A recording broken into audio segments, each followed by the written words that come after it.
22वां अध्याय तत्वों की संख्या और पुरुष प्रकृति विवेक।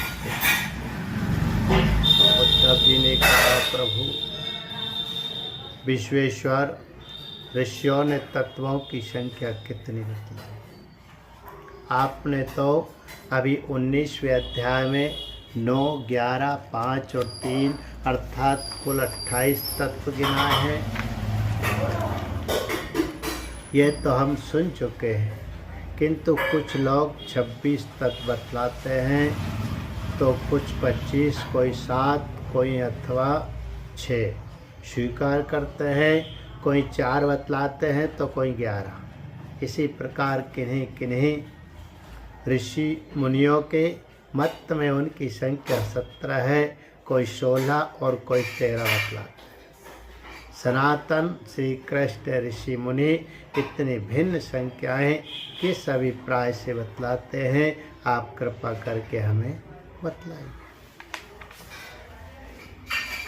भगवान श्री कृष्ण ने कहा, उद्धव जी, वेदज्ञ ब्राह्मण इस विषय में जो कुछ कहते हैं वह सभी ठीक है, क्योंकि सभी तत्व सब में अंतर्भूत है। मेरी माया को स्वीकार करके क्या कहना संभव असंभव है? जैसा तुम कहते हो वह ठीक नहीं है, जो मैं कहता हूँ वही यथार्थ है। इस प्रकार जगत के कारण के संबंध में विवाद इसलिए होता है कि मेरी शक्तियों, सत्व, रज आदि गुणों और उनकी वृत्तियों का रहस्य लोग समझ नहीं पाते, इसलिए वे अपनी अपनी मनोवृत्ति पर ही अनुग्रह कर बैठते हैं। सत्य आदि गुणों के क्षोभ से ही यह विविध कल्पना रूप प्रपंच जो वस्तु नहीं केवल नाम है, उठ खड़ा हुआ है। यही वाद विवाद करने वालों के विवाद का विषय है। जब इंद्रियां अपने वश में हो जाती है तथा चित्त शांत हो जाता है, तब यह प्रपंच भी निवृत्ति हो जाता है और उसकी निवृत्ति के साथ ही सारे वाद विवाद भी मिट जाते हैं। पुरुष शिरोमणि, तत्वों का एक दूसरे में अनुप्रवेश है, इसलिए वक्ता तत्वों की जितनी संख्या बतलाना चाहता है उसके अनुसार कारण को कार्य में अथवा कार्य को कारण में मिलाकर अपनी इच्छित संख्या सिद्ध कर लेता है। ऐसा देखा जाता है कि एक ही तत्व में बहुत से दूसरे तत्वों का अंतर्भाव हो गया है। इसका कोई बंधन नहीं है कि किसका किस में अंतर्भाव हो। कभी घटपट आदि कार्य वस्तुओं का उनके कारण मिट्टी सूत आदि में, तो कभी मिट्टी सूत आदि का घटपट आदि कार्यों में अंतर्भाव हो जाता है। इसलिए वादी प्रतिवादियों में से जिसकी वाणी ने जिस कार्य को जिस कारण में अथवा जिस कारण को जिस कार्य में अंतर्भूत करके तत्वों की संख्या स्वीकार की है, वह हम निश्चय ही स्वीकार करते हैं, क्योंकि उनका वह उपादान युक्ति संगत ही है। उद्धव जी, जिन लोगों ने 26 संख्या स्वीकार की, वे ऐसा कहते हैं कि जीव अनादि काल से अविद्या से ग्रस्त हो रहा है।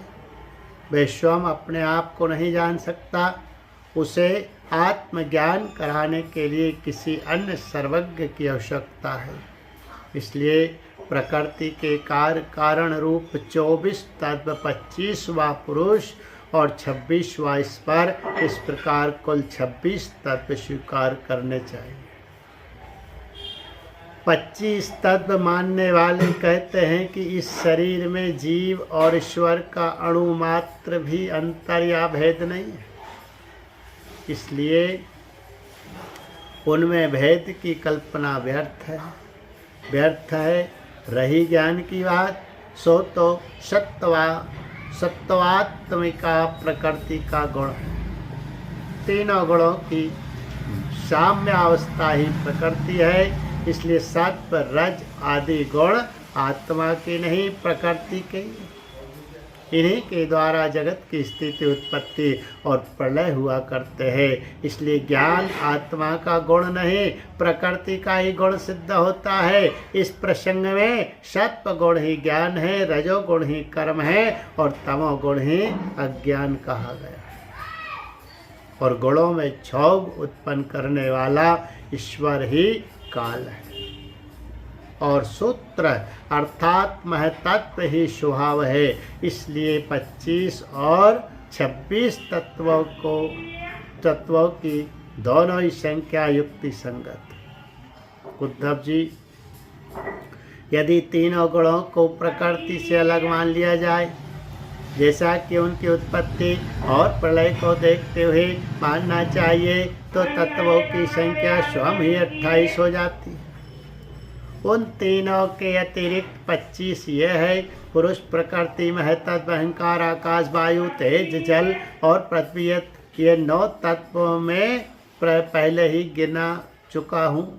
श्रोत, त्वचा, चक्षु, नासिका और रसना, ये 5 ज्ञानेंद्रियाँ, वाक्, पाणी, पाद, वायु और उपस्थ, ये 5 कर्मेंद्रियाँ तथा मन, जो कर्मेंद्रियाँ और ज्ञानेंद्रियाँ दोनों ही है। इस प्रकार कुल 11 इंद्रियाँ तथा शब्द, स्पर्श, रूप, रस और गंध, ये ज्ञानेंद्रियों के 5 विषय। इस प्रकार 3, 9, 11 और 5 सब मिलाकर 28 तत्व होते हैं।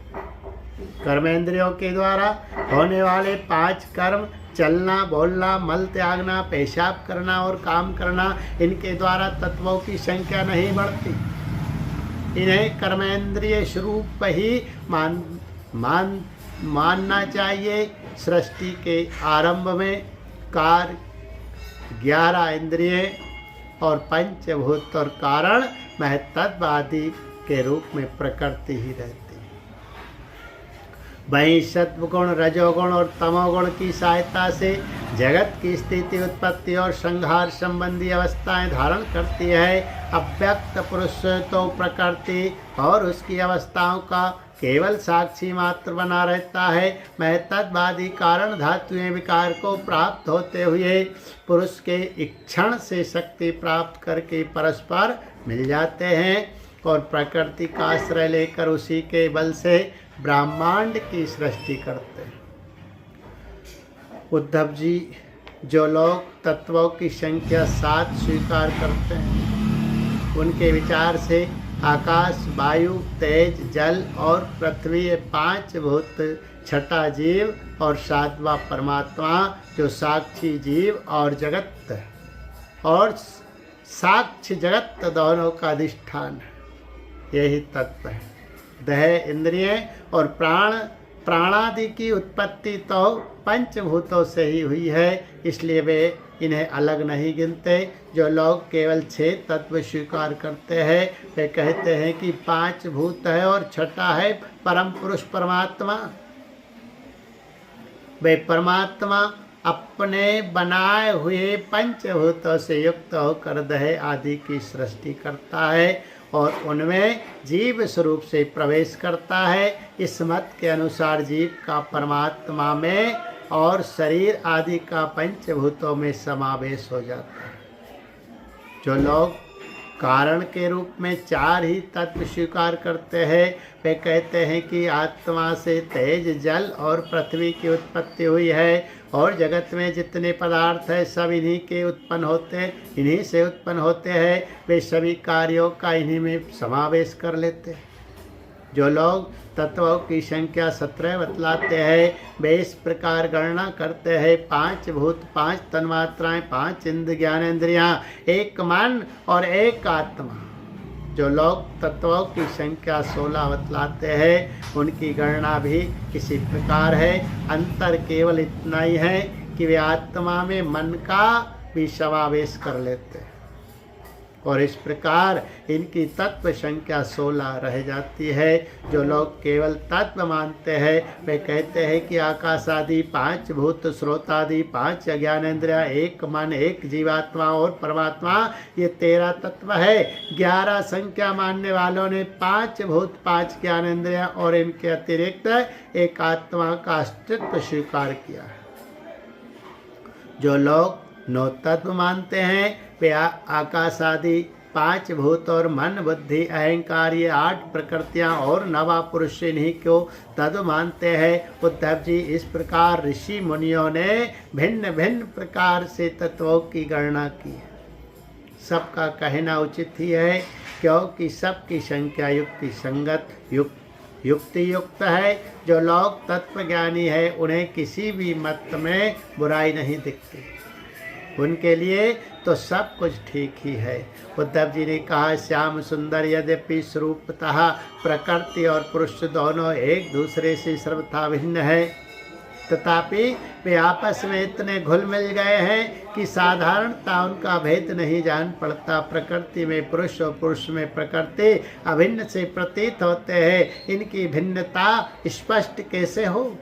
कमल नयन श्री कृष्ण ने मेरे हृदय में इनकी भिन्नता और अभिन्नता को लेकर बहुत बड़ा संदेह है। आप तो सर्वज्ञ है, अपनी युक्ति युक्त वाणी से मेरे संदेह का निवारण कर दीजिए। भगवान, आपकी ही कृपा से जीवों को ज्ञान होता है और आपकी माया शक्ति से ही उनके ज्ञान का नाश होता है।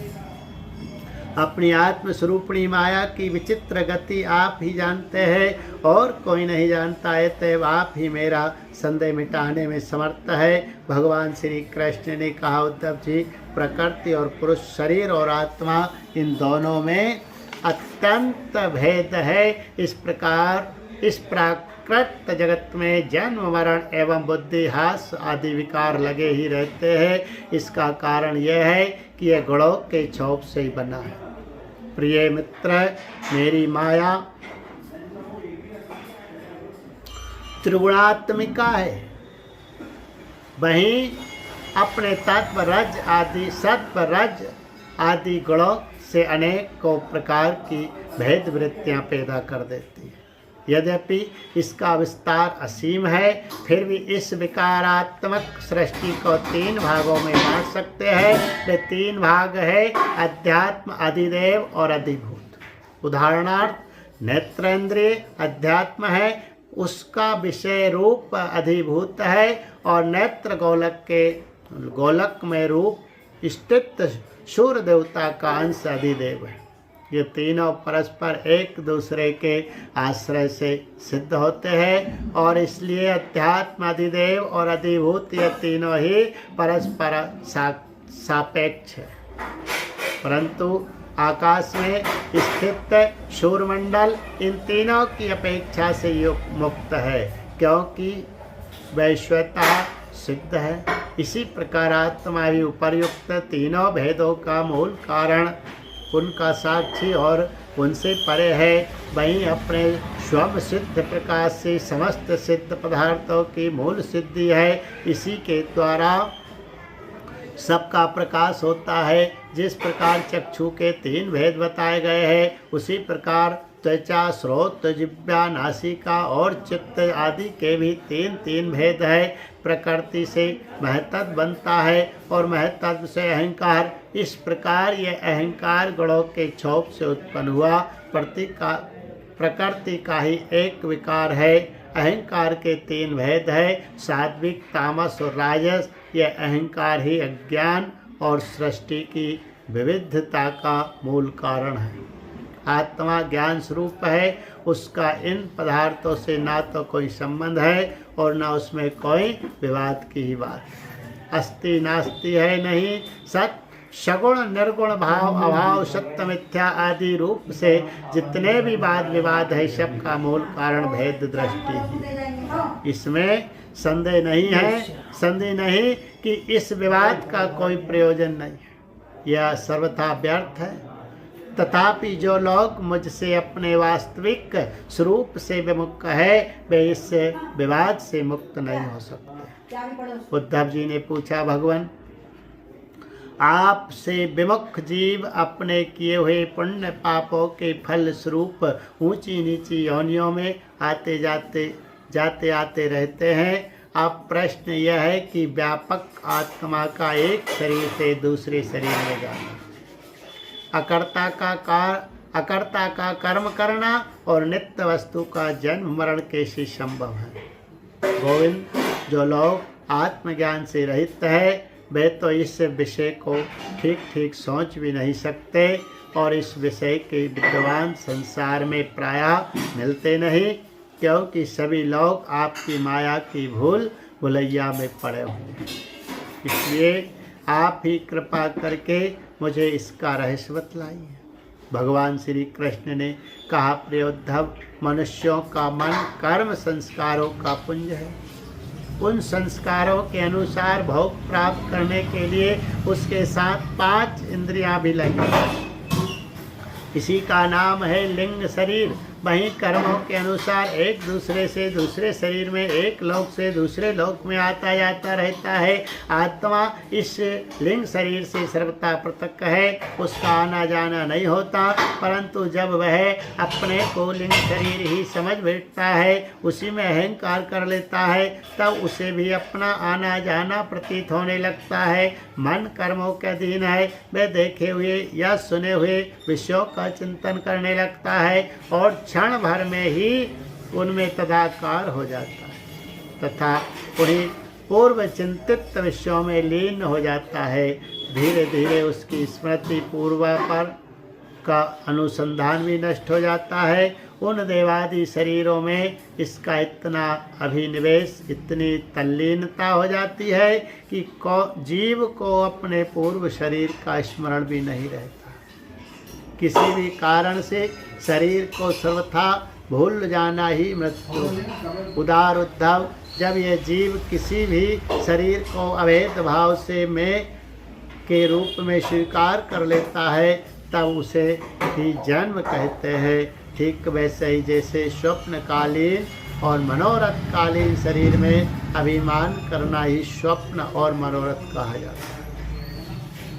ये वर्तमान देह में स्थित जीव जैसे पूर्व देह का स्मरण नहीं करता, वैसे ही स्वप्न या मनोरथ में स्थित जीव भी पहले के स्वप्न और मनोरथ को स्मरण नहीं करता। प्रत्युत उस वर्तमान स्वप्न और मनोरथ में पूर्व सिद्ध होने पर भी अपने को नवीन सा ही समझता है। इंद्रियों के आश्रय मन या शरीर की सृष्टि से आत्म वस्तु में यह उत्तम, मध्यम और अधम की त्रिविधता भासती है। उनमें अभिमान करने से ही आत्मा बाह्य और अभ्यंतर भेदों का हेतु मालूम पड़ने लगता है। जैसे दुष्ट पुत्र को उत्पन्न करने वाला पिता पुत्र के शत्रु मित्र आदि के लिए भेद का हेतु हो जाता है। प्यारे उद्धव, काल की गति सूक्ष्म है, उसे साधारणता देखा नहीं जा सकता। उसके द्वारा प्रति क्षण ही शरीरों की उत्पत्ति और नाश होते रहते हैं। सूक्ष्म होने के कारण ही प्रति क्षण होने वाले जन्म मरण नहीं दिख पड़ते। जैसे काल के प्रभाव से दिए की लौ, नदियों के प्रभाव अथवा वृक्ष के फलों की विशेष अवस्थाएं बदली रहती है, वैसे ही समस्त प्राणियों के शरीरों की आयु अवस्था आदि भी बदली रहती है। जैसे यह उन्हीं ज्योतिषियों का वही दीपक है, प्रवाह का ये वही जल है, ऐसा समझना और कहना मिथ्या है। वैसे ही विषय चिंतन में व्यर्थ आयु बिताने वाले अविवेकी पुरुषों का ऐसा कहना और समझना है कि यह वही पुरुष है, सर्वथा मिथ्या है। यद्यपि वह भ्रांत पुरुष भी अपने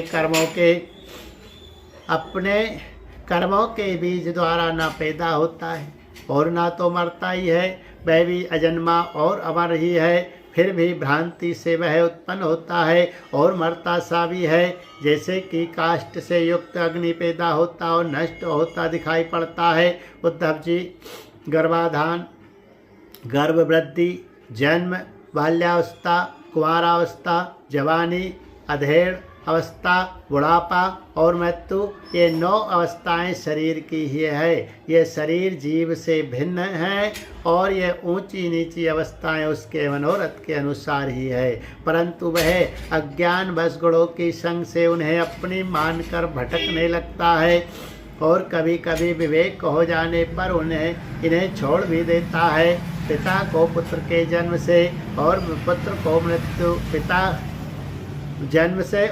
को पिता की मृत्यु से अपने अपने जन्म मरण का अनुमान कर लेना चाहिए।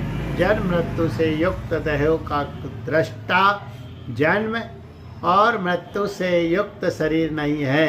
जैसे जो गेहूं आदि की फसल बोने पर उग आती और पक जाने पर काट दी जाती, किंतु जो पुरुष उनके उगने और काटने का जानने वाला साक्षी है, वह उनसे सर्वथा पृथक है। वैसे ही जो शरीर और उसकी अवस्थाओं का साक्षी है, वह शरीर से सर्वथा पृथक है। अज्ञानी पुरुष इस प्रकार प्रकृति और शरीर से आत्मा का विवेचन नहीं करते।